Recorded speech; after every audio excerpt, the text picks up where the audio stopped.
Hello dear students. हम लोग जैसे पिछले 2 लेक्चर्स में भी हमने न्यूमेरिकल डिस्कस किए थे, तो आज भी आपका एक चैप्टर है फ़ोटो केमिस्ट्री, उसके कुछ न्यूमेरिकल हम लोग डिस्कस करते हैं।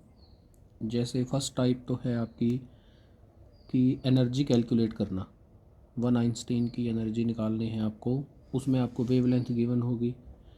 तो सबसे पहली बात देखिए, हम लोग ये पढ़ते होते हैं कि E = H²। This is the energy of one photon और वन पैकेट ऑफ एनर्जी। अगर इसी रिलेशन को मैं यूँ लिखता हूँ E = NH², एन नोट, यहाँ पे एन नोट क्या है? Avogadro's number. तो ये जो क्वांटिटी है ये बन गई energy of 1 mole of photon.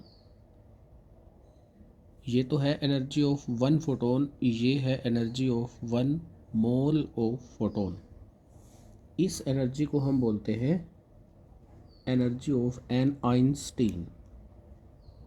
ठीक है, तो बिल्कुल सिंपल न्यूमेरिकल हैं आपके पास। जैसे आपको क्वेश्चन दे रखा है, वेवलेंथ गिवन है 4000 एंगस्ट्रॉम और आपको बोला है calculate the value of an einstein of energy. तो वेवलेंथ 4000 एंगस्ट्रॉम हो गई, इसका मतलब ये हो गया 4000 × 10⁻⁻10 मीटर, या फिर इसको आप लिख सकते हो 4 × 10⁻⁻7 मीटर। ठीक है, अब आप सीधा इस रिलेशन में पुट कर दो चाहे E = N0H। न्यू क्या होता है? C/λ। वैल्यूज़ पुट कर दो, एवोगैड्रो नंबर, फिर प्लैंक्स कांस्टेंट, फिर वेलोसिटी ऑफ लाइट और नीचे वेवलेंथ।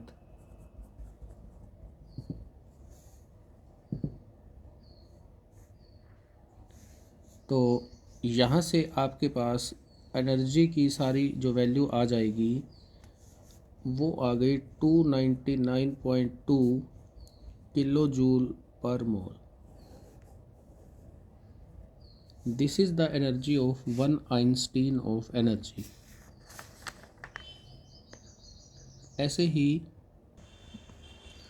ऐसे ही आपको एनर्जी की वैल्यू निकालनी हो सकती है, फ्रीक्वेंसी गिवन हो। जैसे एक क्वेश्चन में आपको गिवन है फ्रीक्वेंसी की वैल्यू 3 × 10⁻13 पर सेकेंड, और जो वन आइंस्टीन की एनर्जी है वो आपसे पूछा है इलेक्ट्रॉन वोल्ट के अंदर निकालो, इलेक्ट्रॉन वोल्ट। तो अब देखिए E = N0H² होता है आपके पास।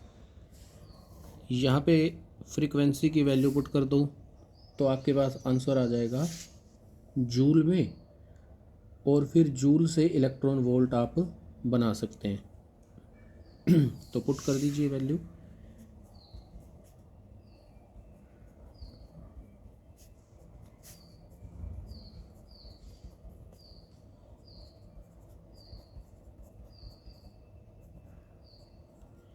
अब ये वैल्यू आपके पास आ गई किस में?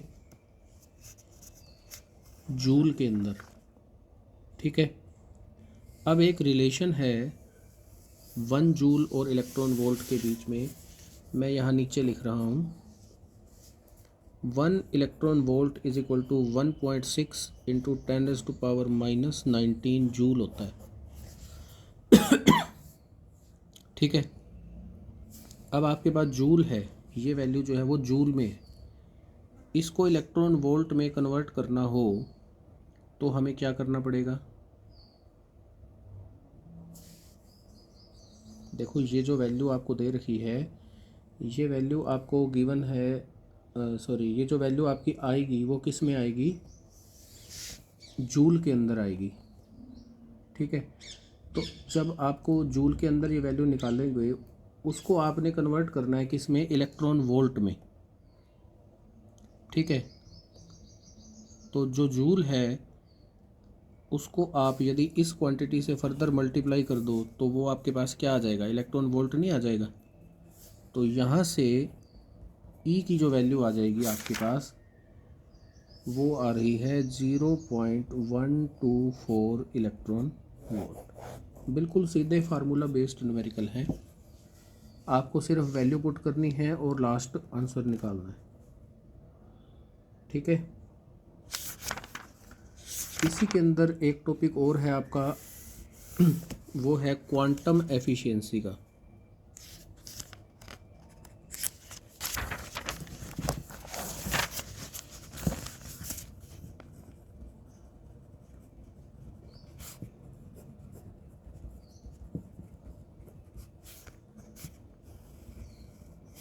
क्वांटम एफिशिएंसी या फिर क्वांटम यील्ड, इसको हम फाई से रिप्रेजेंट करते हैं।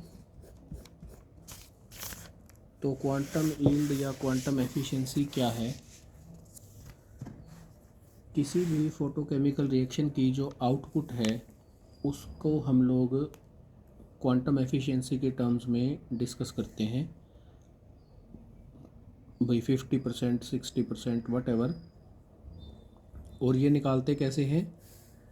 थ्योरी के अंदर हमने पढ़ा था नंबर ऑफ मॉलिक्यूल्स रिएक्टिंग पर in given time divided by number of photon absorbed in the same time. दूसरा क्या फार्मूला है? Number of moles reacting in the given time divided by number of einstein absorbed in the same time. ठीक है, जैसे आप question देखिए, monochromatic light of wavelength 400 nanometre produced by a laser is completely absorbed by a reaction mixture। जैसे आपके पास, ध्यान से समझो, ये एक रिएक्शन मिक्सचर है।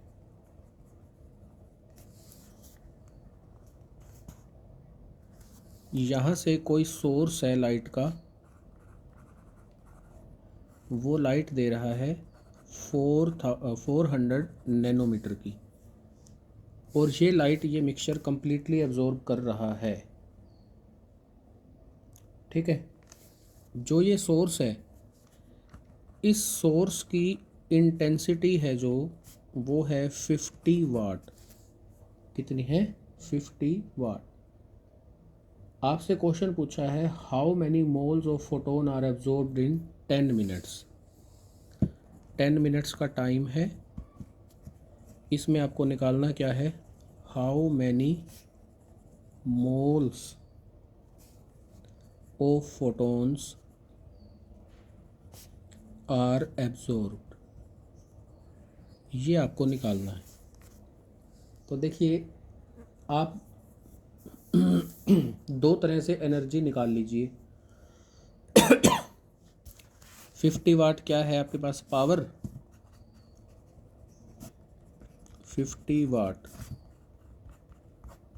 50 वाट का मतलब हो गया 50 जूल पर सेकंड। टाइम कितना दे रखा है आपको? 10 मिनट्स, मतलब 600 सेकंड। एनर्जी क्या होती है? Power into time. तो 50 इंटू 600, ये आपके पास आ गया 30,000 जूल। दूसरी एनर्जी कैसे निकालोगे? E is equal to h c by lambda होता है।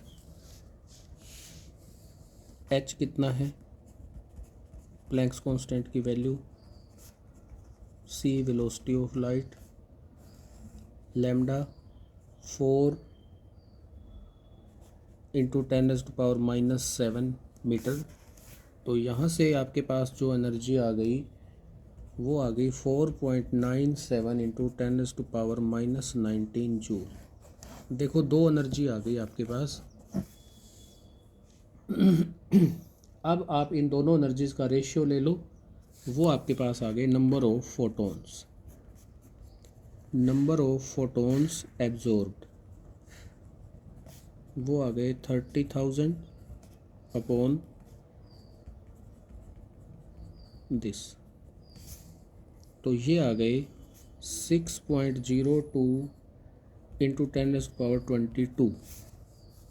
अब आपको निकालने हैं number of moles of photon absorb. तो ये कैसे निकालोगे? इसको एवोगैड्रो नंबर से डिवाइड कर दो, तो ये आ गया 0.1। इतने मोल फोटोन एब्जॉर्ब हो गए। देखिए, बोलो। एक और क्वेश्चन करते हैं। अपने पास एक फोटोकेमिकल रिएक्शन है A2B। इसमें आपको बोला है कि 1.0 into 10⁻⁻5 moles of B were formed on absorption of 6 joule at 36000 angstrom. Calculate quantum efficiency.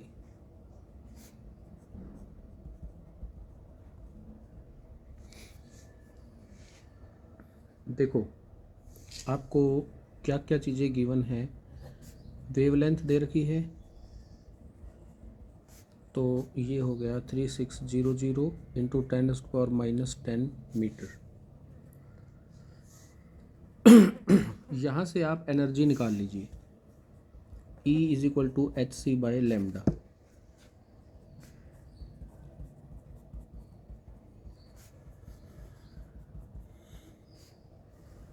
सारी वैल्यूज़ यहाँ पे हम सब्स्टिट्यूट कर देंगे, तो एनर्जी आ गई आपके पास 5 इंटू 10⁻⁻19 जूल। दूसरा आपको ये बोला है कि जो स्टेटमेंट के अंदर कि एनर्जी एब्जॉर्ब्ड है जो वो है 6 जूल। एक एनर्जी ये आ गई, एक एनर्जी ये आपको दे रखी है, तो अगेन दोनों का रेशियो ले लो। वो आपके पास क्या आ गई? Number of photons absorb. ये आ गया 6 डिवाइडेड बाय 5 इंटू 10⁻⁻19।